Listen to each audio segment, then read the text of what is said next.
Hi. Buenas noches. I'll just wait for confirmation that the sound is okay. Sound is good? I'm live on two streams. One is I'll be looking straight at the camera for the live stream on my profile, but I'm also going to be live on Kandit's Kandit News Group's live thing. Am I good? Can I get like a thumbs up if you guys can hear me? It's good, thank you, Linda. All right, I scripted this out because, well, it's a lot. I'm going to be going into 3 subjects. The first would be the election. The second would be the Martinez and Moser trial, and the third is something that it's a very different topic, but it's an exclusive that Kandit News has, and it is an interview that I was able to conduct with Timmy Canalta's father a few days ago. So I'll just start. It has been said that the most difficult choice a politician must ever make is whether to be a hypocrite or a liar. Well, I'm here tonight to tell you that Frank Uggan and Alicia are both. I'm sure you'll all remember a while back when the entire island had to endure countless interviews and statements from Frank Uggan and Alicia using the excuse that they allegedly were attacked, and yeah, I already told you in an earlier episode that it was a lie from them, as their reason for launching this lame write-in campaign, which we know is just a ploy to split the votes and hand this election over to Eddie Calvo and Ray Tenorio and that other guy.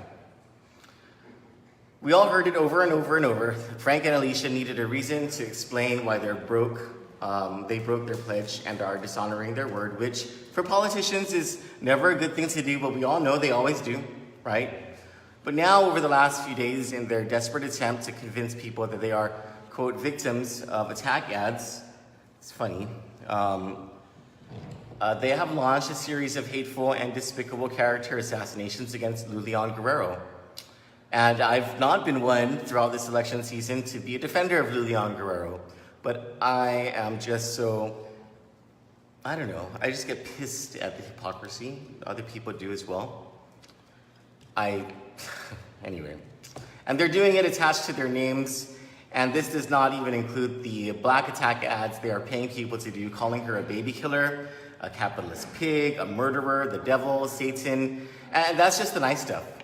Oh yeah, and let me be real clear about that. Frank Uggan and Alicia Limtiaco paid people to do the attack ads against Lou, trying to destroy this woman.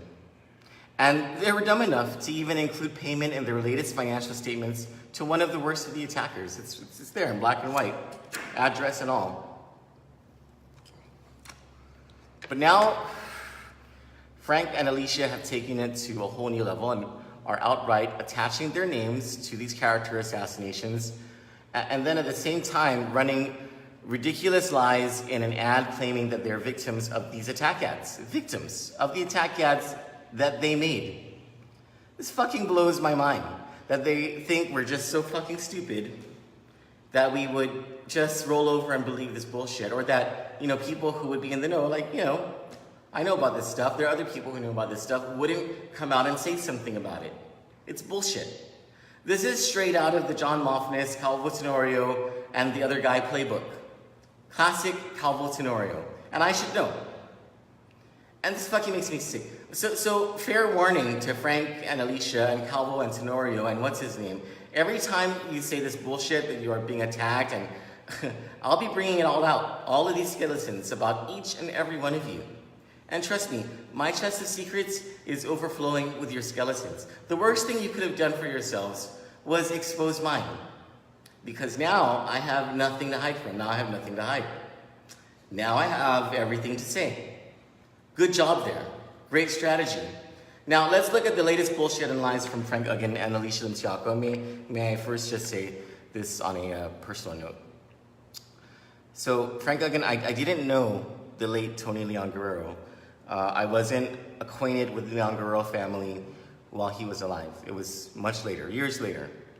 But as I understand it from Everything I've been told by his sister, his oldest brother Jesse, who was at one point like my, I guess, father-in-law, and by his widow. He was a good man. He did great things for our people and our community. He did greater things than you could ever dream of doing for Guam. So shame on you. Shame on you for degrading his memory and attacking a man who gave us all so much. Shame on you for doing that on the eve of All Souls Day, because as I remember it, their family goes to visit Tata at the cemetery and Mr. Leon Guerrero, Tony Leon Guerrero, and they sing to him, and it's a private thing, and it's like a very personal thing for their family, but on the eve of them doing that, because you're gonna see them, you might see them at the cemetery, you're attacking his memory. You're attacking the memory of that man and his father, all to win an election. And Alicia Limtiaco, shame on you for attacking the memory of Tony Leon Guerrero. Did you know that he was a true advocate for our culture? He was a visionary. A visionary, that's what people call him. Under his leadership, he brought the first ever Guam business onto the New York Stock Exchange for trading in the year 2000. Did you know that? Quite an accomplishment. So Frank and Alicia, for the two of you to attack Lou Leon Guerrero's late brother on the eve of All Souls Day, it makes me sick to my stomach. And I'm someone who came into this election not ever dreaming of defending Lou Leon Guerrero.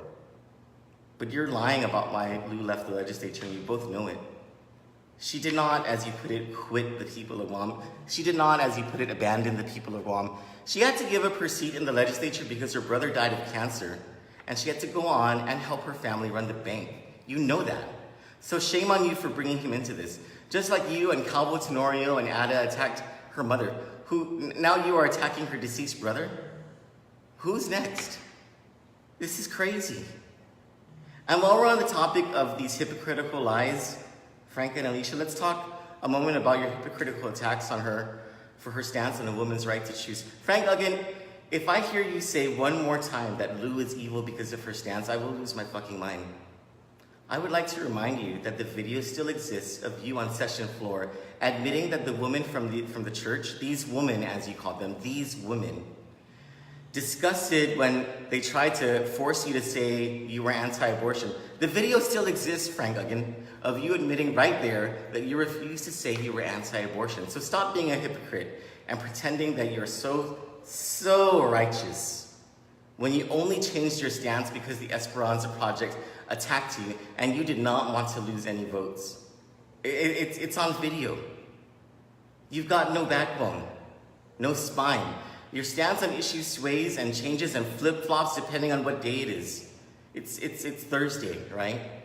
It's Thursday. What's your stance now, Frank? It's Thursday. I'm not sure, because the wind blew in another direction. Remember, Frank, you said one thing and done another and lied about it on all these topics. Abortion, you were not against abortion.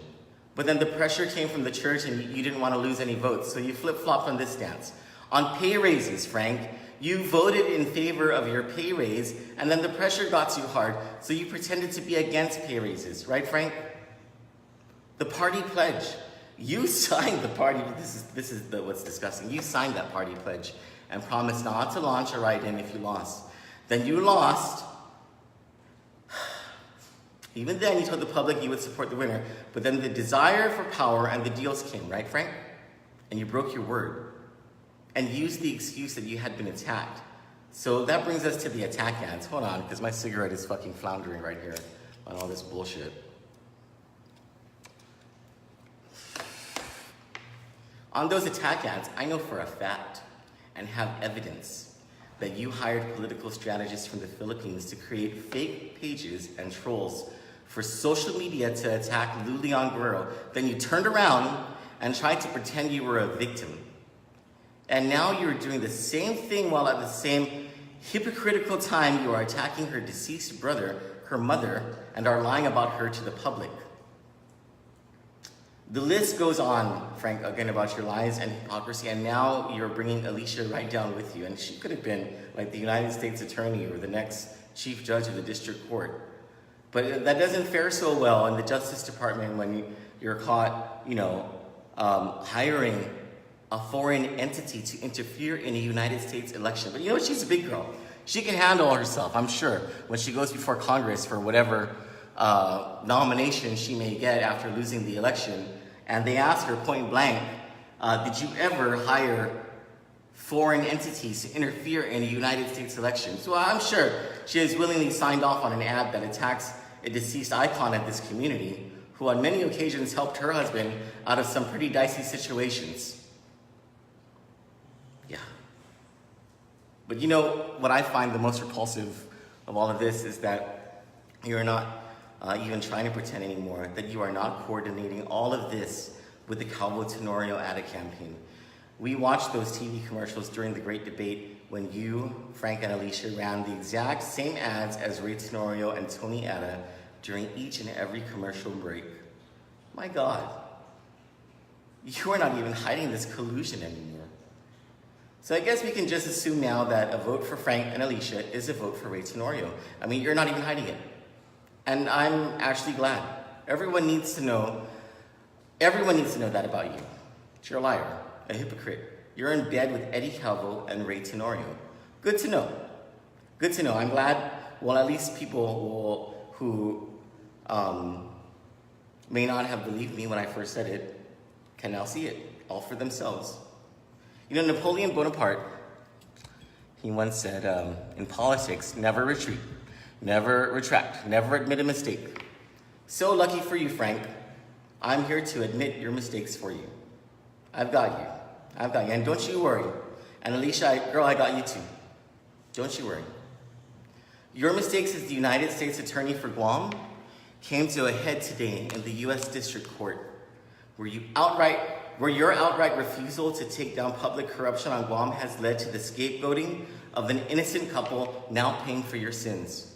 Because in the final day of testimony today in the trial of Raymond Martinez and Juanita Moser, as both the prosecution and defense both rested their cases, and although the burden of proof is on the prosecution to prove beyond a reasonable doubt that they are guilty, the testimony brought out leaves some serious doubt as to whether the couple will be found guilty.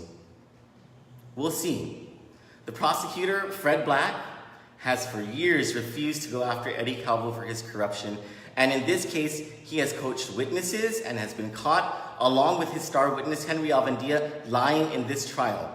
Henry Alvendia, the guy who you cut, Alicia Limtiaco, you cut him that break in that plea agreement on May 12, 2015, even though he was convicted of having been the most corrupt law enforcement official this island has ever seen, who put together a racket over a 10-year period that involved bribes, Hobbs Act extortion, wire fraud, leaving our borders unsecured. I don't know what kind of stuff came through and went through, and the federal government's not being forthcoming. You want to know why? Because you were the chief law enforcement officer for the federal government, and you didn't do shit. And you want to be the lieutenant governor of Guam. But today, the last day of testimony, Fred Black pulled off the most unbelievable miscarriage of justice. Fred Black, your guy, assistant United States attorney, pulled off the most unbelievable miscarriage of justice based on prejudice that I've ever seen. You see, during the first trial, the defense put on the witness stand their expert witness. He's Docomo's chief of IT. His name is Teddy Estrelado, an expert in GPS tracking devices. And his testimony showed that the police who testified about what transpired in Torrance, California during the traffic stop of Martinez and Moser in 2015 actually lied about what happened that day. Mr. Estrelado's testimony most likely was a critical factor that led to the jury being hung during the first trial. But today, your man, Fred Black, objected to this witness being allowed to testify, and the judge agreed and sent this defense expert witness his testimony about the rate of the car and how fast it was driving. Didn't allow it. Why did Mr. Black say that this man wasn't qualified? Well, he said it's because he graduated from George Washington High School, public school. Apparently, Mr. Fred Black thinks that only kids who graduate from St. John's, like his kids, are smart enough to be experts. I guess all the public school graduates just aren't good enough for the prosecutor. For your man, Alicia, your man, Fred Black. This unbelievable sense of discrimination and belief that some people are worthy and some are not, is exactly how the police and this administration, the Calvo-Tenori administration, has treated people the past, I don't know how many, it's not just 8 years. It's this cabal of the elite in our society. They do this, and they get away with it because every 4 years we elect them to do so. And I hope that's different this election because there's so much on the line. There's, just in this past few months, we saw how the difference in how people are treated from between the elite 1% and the rest of us, 99%, how that transcends to affect people in a very real way. Think about Xavier Akima. What if he was a rich boy? You know, would there have been a full-on boots on the ground effort to find that boy before he died? What about Tamika Nauta? Why did it take so long to find her murderer? They didn't even find him. There had to be a jailhouse confession in order for her murderer to be arrested. And that brings me to the final part of what I had to share tonight. Posted on Kandit's website or Kandit's Facebook page is a story that Johnnie, Rosario, and I wrote, and we posted it just tonight, and I want to read you the story. This was based on an interview that was taken with Robert Turalba, Tamika Nauta's father, the day after Brandon Acosta was arrested for Tamika Nauta's murder. Robert Turalba is a man of, let's say, many means. Through the years, he has cared for many, including those whom he knew little about, and even people who have crossed him.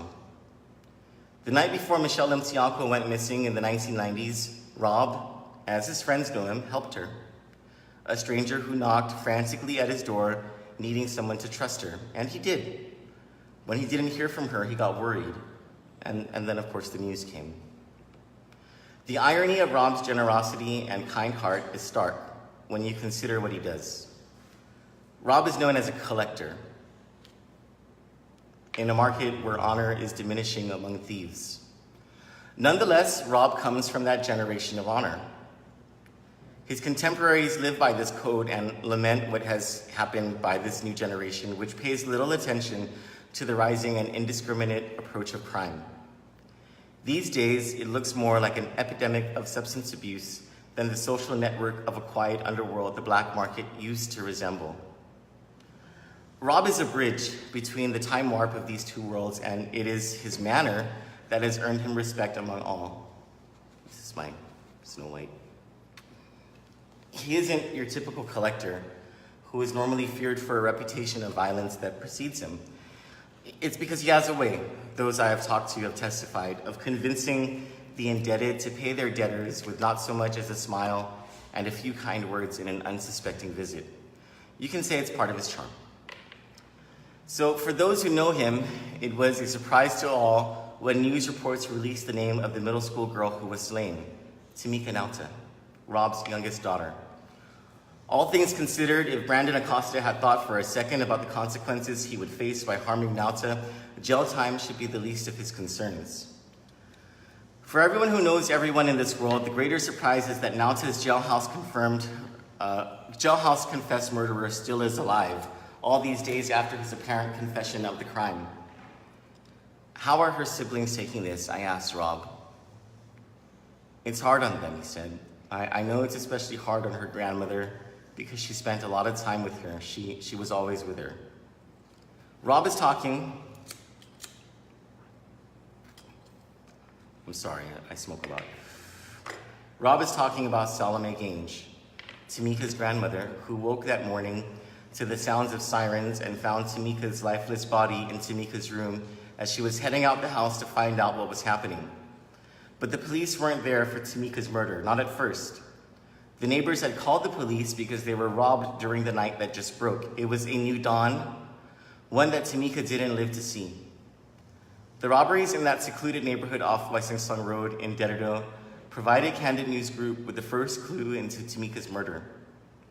But it would be months before our investigation's conclusion that the robber, Brandon Acosta, was Tamika's murderer would be confirmed, not by police, but by Acosta himself. I asked Rob for his thoughts on the justice system and whether he hopes it will serve Tamika's memory right. He didn't have much to say about criminal justice on Guam except this. He said, quote, "There are people going out and people coming in, and they've asked me, Rob, just say the word and we'll take care of this for you," unquote. I told him not to tell me his answer for the obvious reasons, but he told me anyway. "I don't know," Rob said. And right in front of me, I could see the struggle in him. I've never seen a more tormented man in my life. So then I asked him, "Rob, do you think that if Tamika's ghost could talk to you right now, would she tell you what to do?" Quote, "She'd say, 'Daddy, it's okay. I'm okay. Leave that man alone.'" Unquote. After a few moments, so we could all gather ourselves from that, I asked him what his daughter would say to Brandon Acosta if she could talk to him from the grave, and she said, quote, "Knowing Tamika, she'd say, 'I forgive you,'" unquote. However the justice system treats Tamika Nauta will be of no consolation to Brandon Acosta. For the rest of his life, or Rob's life, his destiny will hang in the balance of the torment Rob lives through. Following his instinct as a father and taking revenge on Acosta, or listening to the memory of his beloved daughter and finally forgiving him. It will take time to do that, he said. Unless Rob does that, and until he does, Acosta is a man in the midst of the local prison's version of the Cold War, where all the weapons are pointed and waiting for the word to release. The irony in situations like these, where someone who has taken another person's life is found defeated and exposed to the core of his humanity, is when the murderer says he will live the torment of guilt all his life. What about the torment of the survivors of the crime, of the victim? What is said of their torment? What is known to the rest of us of the struggle a father must endure each time he considers that vengeance is his, but the loving memory of his daughter keeps his hand from striking? All the while, this father who had done nothing wrong in the slightest to Acosta or Acosta's family will live with that torment. How unbearable must this torment be, and must this torment last? The pain is hard to imagine, especially when you consider that just last year, Rob and Tamika lost her mother to cancer. If not for the other children and his friends, this tormented man would roam this earth alone in his regret for life, because life is what it seems to him was taken from the depths of his soul, and the man who took it said it was a mistake. At the very least, I want to look him in the eye and ask him, "Why did you do that to her?" Rob said to me with tears welling in his eyes. He wants to know what purpose it served Acosta to do what he did. I asked Rob what Tamika's favorite holiday was, trying to hold back my own emotion as the interview went on and got deeper than I could imagine it would. I sincerely thought he was going to tell me it was Christmas or her birthday. After explaining that Tamika observed her grandmother's religious beliefs, which do not include the observance of Christmas or birthdays, he told me it was Halloween. Her favorite day of the year was coming right up at the time this interview happened. How many of you took the time last night to take your kids out trick-or-treating? Did you make their costumes or paint their faces? I, for one, have never been a big fan of the holiday. But I'll never take the day for granted again, because Tamika Nauta was looking forward to it, and it was her favorite day. For as much as Rob and the rest of Tamika's family would wish, she will never dress in a costume with glee and knock on another door for candy ever again. So how does one stop the rage of a father whose daughter was taken from him?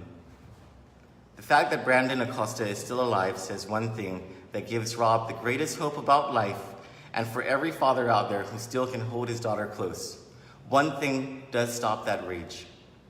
It is the love radiating from the memory of his dead daughter. Love, after all, conquers death.